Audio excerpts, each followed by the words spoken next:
Matapos nga pong makuha ng Houston Rockets ang pangalawang panalo laban sa Utah Jazz, sunod-sunod na nga ang papuri na natanggap nila sa mga analyst at fans. Malinaw na mas lumakas ngayon ang lineup matapos ang kanilang ginawang pagbabago nitong nagdaang offseason, especially ang pagkuha kay Kevin Durant. Pinalakas nga nito ang kanilang opensa sa dami ng kanilang option. Hindi kagaya sa Nets at Suns, mas komportable ngayong gumalaw at gumawa ng puntos. Kaya as of now, wala pang nakikitang kahinaan ng mga analyst sa lineup ng Houston Rockets. Kung sakaling manatiling healthy ang lahat buong season, siguradong sila ang mangunguna sa Western Conference. Literal ngang kompletos Ricados ngayon ang kasalukuyang lineup dahil meron nga silang mga manlalaro na nag-aambag pagdating sa opensa, depensa at maging sa rebounding na siyang kakatakutan ngayon ng ibang makupunana lalo na sa Western Conference dahil kay Kevin Durant, Alperen Sengun at sa buong team ng Houston Rockets.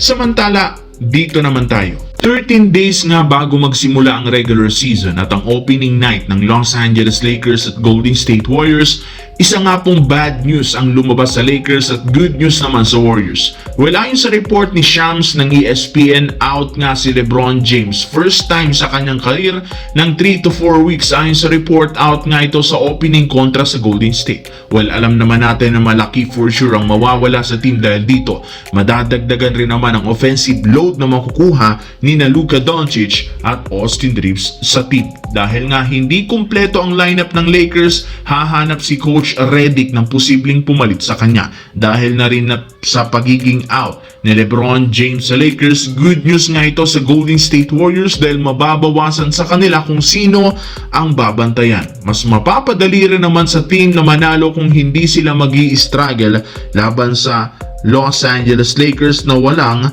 LeBron James sa opening night. Anong masasabi nyo dito mga idol?